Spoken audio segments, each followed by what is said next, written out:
You gotta understand, Kanan, that how people see you now is how they're gonna see you forever. I want them to see me as me, not who my mother is. On the left, I ain't tripping. Just watch your step. Get trusted. If you want people to see you as you gotta let them know who you are. Famous last words. Family makes you, but the game defines you. That's the message from the trailer from Raising Kanan Season 4. It basically means family may play a role in shaping who you are. It may give you your identity, but it's the game, facing life's challenges, the streets, overcoming obstacles, that's how you're defined. And we're definitely going to dissect a lot more of that in terms of Kanan in just a moment. But by the looks of this trailer, we're in for the best season we've seen in the Power universe for a while. One of the major plot points, judging by the trailer and everything that's been teased before, will of course be Unique on a huge revenge mission. Why and how he's going to target the Thomases, and what other twists and turns could be in place, we're definitely going to get into it. As well as him maneuvering the streets, in essence, just like a ghost, potentially with the help of Ellie Tyler. We've also got Rock and Kanan, which is the heartbeat of this show. Now, instead of them being against each other, it does seem like they are going to be working together, at least in the short term. I say short term because it is time for Kanan to step up and turn from a pup into a wolf. And two people who are going to give him some words of wisdom is Snaps and Pop. So I do feel like we are going to see Kanan grow a lot in Season 4, with and without Rock. Again, going back to family making him, but it's the game that's going to define him. Marvin of course will be doing standard Marvin things, with Jukebox, just like Kanan. She's definitely going to turn it up a notch as well. But we're going to get into everything. I've got questions around who the hell has made Rock cry. There's also a certain character missing from the trailer, Sean Famous Figueroa. So could there actually be a real deeper meaning to Stefano when he said, famous last words? Is that a potential hint? Now I'm not going to go through the synopsis once again, because we've done it twice before, but I will pop it up on the screen for those who want a reminder, or for those who may not have seen it. So with that being said, without further ado, let's dive into some of these scenes from the trailer from Raising Kanan Season 4, and I do want to start with Unique's revenge, and questions surrounding his particular story arc.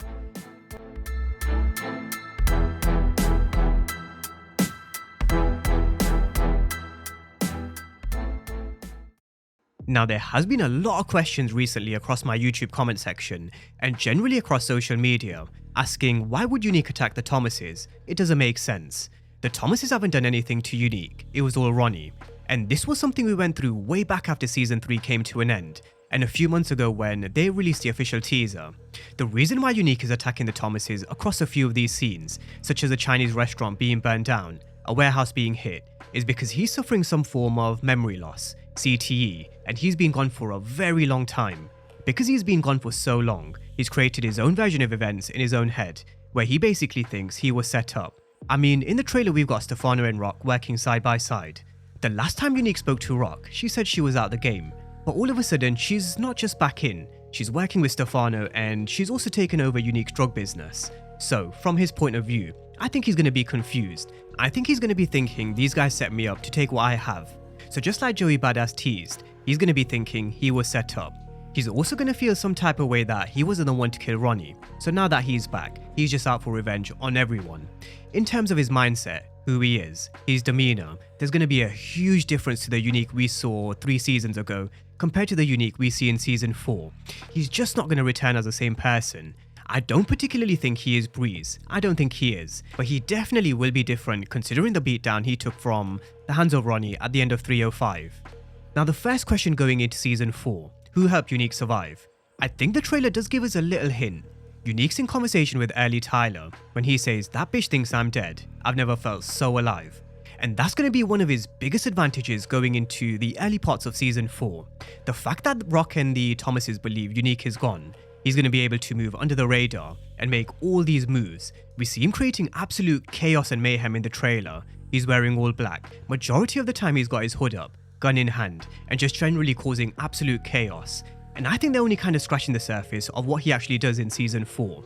Now we've also got Unique going to Kanan's apartment, bursting in and knocking someone to the ground. I don't think this is actually Kanan. It does seem like it's whoever Kanan's talking to in this scene, maybe one of his soldiers or his new partners. I think we all know Kanan is going to be deeper in the game, running his own hustle, so it only makes sense as he grows. As his organization starts to grow, he hires more people, puts more sophisticated methods in place, and so on. And I will come back around to this in just a moment. But we've got Unique bursting into Kanan's apartment, and maybe Kanan ain't here. However, the one thing we've learned throughout Raising Kanan is that if you want to get to Rock, sometimes you have to go through the prince, and that's Kanan Stark. I do think Unique will look to target Kanan because that's Rock's biggest weakness, and maybe it is time for them to interact. The two characters who haven't really come face to face apart from the end of season 2 is Kanan and Unique. So let's see where they take Unique's story arc besides attacking the Thomas' organization, targeting Kanan and causing absolute mayhem. I don't think it's going to last a complete full season. Rock is eventually going to come face to face with Unique, so let's see what happens soon after. You gotta understand, Kanan, that how people see you now is how they're gonna see you forever. Now, Kanan turning from a pup to a wolf was my first comment when I saw the official trailer, and it seems that Snap and Pop are going to play a huge role. We've got them telling Kanan, you have to understand that how people see you now is how they're going to see you forever, with Pop questioning, how does he want people to see him? Now his response is basically, he wants people to see him as his own man, not who his mother is, which basically goes back around to family making you, but the game defining you. Sasha Penn also teased it over a year ago, it's his time to shine, but to do so, at some point, he's gonna have to break away from his mother. Now what this kind of reminds me of is Tariq, and why Kanan took such a liking to Tariq back in Power. You now have Kanan trying to become his own man, and in Power Season 5, it was Tariq. He saw a lot of his younger self and the situation in a young Tariq St. Patrick, and I'm gonna get to a lot more Easter eggs in terms of linking the two shows throughout Season 4, but just hold on to that thought about Kanan turning from a pup to a wolf. First, we are gonna see Rock and Kanan working together, with Rock telling him, you gotta be real careful, they haven't got to where they are without dropping a whole lot of bodies behind them. Based on what they're wearing, it does seem like she's talking about Snaps and Pop. The scenes do seem to kind of add up. Very rarely do people actually manage to leave the game, but Snaps and Pop, they've been retired for a while, but for them to kick back and enjoy their retirement, they would have definitely had to done some mad shit in their time, and that's why Rock is warning Kanan. But the one thing that did actually kind of make me laugh was this. Oh, like how you got the way you are? I mean, Kanan's not wrong, it's true. Not only have we seen Rock drop hella bodies in Season 3, from Scrappy, Detective Howard, Juliana, that's just to name a few, but we've also heard stories which pretty much confirms she was the one who was behind DEF CON going down. She was also the one who got rid of High Post, so Kanan is kind of right, and judging her based on her history, I wouldn't be surprised to see her do the same again. To elevate, she's gonna have to drop more, she's gonna have to go behind someone's back and make some more shady maneuvers. That's where Kanan probably learned it from. We also how he was maneuvering the situation in Power, especially the situation with Jason Michich, to move Tommy and Ghost to one side. He definitely learned that from Rock. All these scenes in Power, his manipulation, his lies, his relationship with Tariq, some of his tactics and strategies, they will be from what he learned from Rock, who does seem like she will be kind of mentoring him. It seems like she actually calls him her business partner, so it does seem like they are working together, or rather Kanan's working for Rock. So that's going to be kind of an interesting dynamic for sure. We know they have to have this conversation about Detective Howard. We know how protective Rock is over Kanan. We know how much she loves him. But can Kanan forgive Rock for everything she's done? Big question. Especially because it also seems like he's approaching Stefano to probably make a deal. Maybe to get product at a better price, or step up in the game, which may even be behind Rock's back. Of course, during this point in the trailer, he does get knocked back, but at some point there will be a time where he does take that position. But why he's approaching Stefano, how he's even managed to find out who he is, where he can find him, and what's kind of led to this moment, I guess those are the questions around this particular scene. We do have Pop telling Kanan what they do is all about who they know, so I wouldn't be surprised if Snaps and Pop had a hand. Like I mentioned before, Rock won't be Kanan's only mentor, he's going to learn from Rock, his uncles, Snaps and Pop. He learned from Ronnie last season, and in the future there are going to be more, including Breeze. Now we've also got a couple of scenes with Kanan moving some blood money, another theme Raising Kanan are kind of promoting through social media. Everything they make comes from blood, just like Rock said about Snaps and Pop, and just like Kanan said the same about Rock. And Kanan's going to find out pretty soon, to climb the ladder bodies are going to have to drop in the streets. He's asking for information from the streets, we've got him with a gun in hand, where no doubt we will see him getting his hands dirty. It is Kanan's time to grow, create his own business, show what he can do and put fear in the streets. He's going to have to make people know Kanan Stark can't be fucked with, and to do that, he's going to have to lay down a few markers. Deal with disrespect, deal with snitches, deal with people who are messing with his organization, and so on. So that's what we've got from a few of these scenes, with Snaps' voiceover basically teasing, if you want people to see you as you gotta let them know who you are. If you want people to see you as you, You gotta let him know who you are. And Kanan will definitely be letting people know who he is. Now, someone who we're well aware of is, of course, Southside's very own Queenpin. We've got her handing some cash over to some officers, maybe to keep them sweet, in her back pocket, maybe for protection as she builds her empire. We know the moment your empire starts to get bigger and bigger, costs will increase. Law enforcement are always going to be on her back, more so now that Howard's gone. She's actually lost her inside man at the precinct, so keeping these two cops sweet is not such a bad idea. We've also got law enforcement up on the roof, I think maybe meeting Rock, so definitely seems like they are going to kind of be in her back pocket. Now, we've already spoken about her businesses being hit from all fronts, but it does seem like she's going to be making moves to also elevate in the game. I mean, it wouldn't be Rock if she didn't.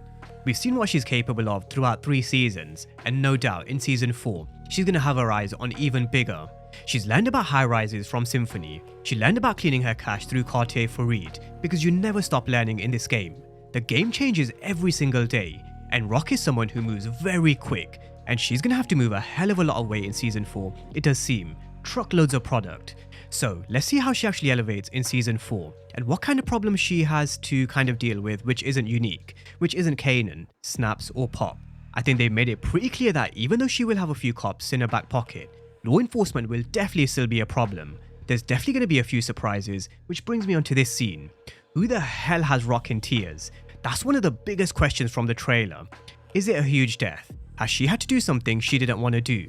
Who's got her in tears? Because to make Rock cry, it has to be mega deep. Whatever this moment is, has to have pierced her heart. Because this is a woman who wasn't fazed when she told Lou to get rid of D-Wiz.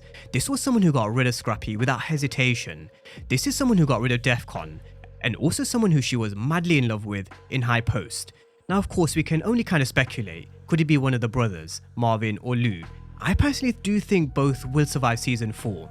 But if I were to lean on one kind of going, it would have to be Lou first. But honestly, these trailers are really good at making us look in one direction and then throwing us down another when the season begins. So let's see. Either way, to make Rock cry, whatever's happened has to have cut her deep. Now, elsewhere in the trailer, we've also got Marvin being classic Marvin. From a few of the teasers and images, I wouldn't be surprised to see Stefano asking him to carry out a few more hits, because from the Marvin teaser they post on social media, we do see him pulling the trigger.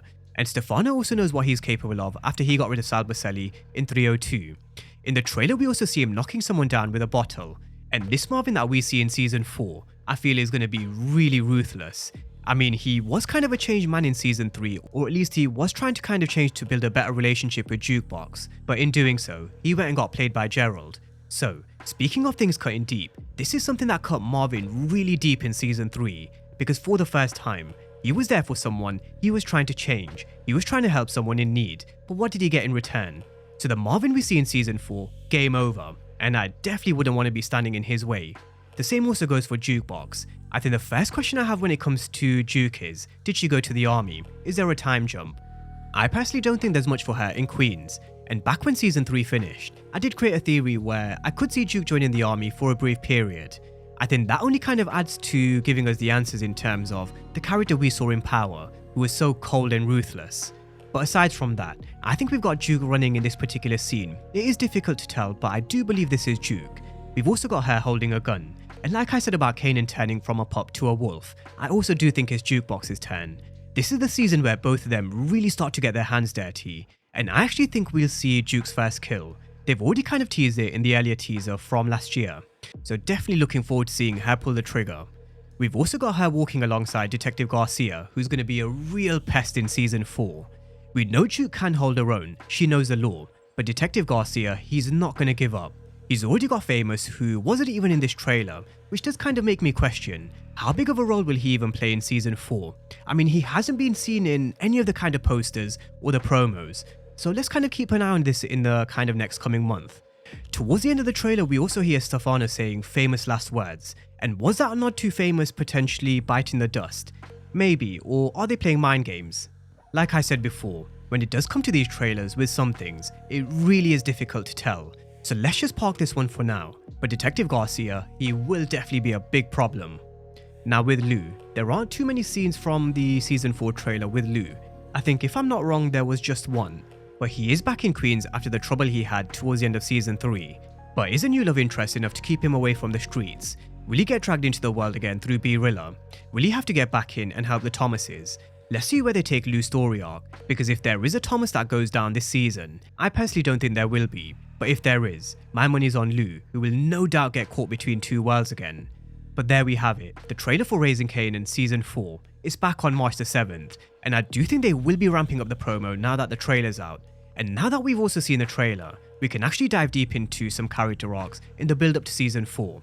So definitely a lot more to unpack over the next few weeks, but the floor is now yours. Drop all your thoughts and comments down below in the comment section, and as always, thank you guys for watching, and I'll see you next time.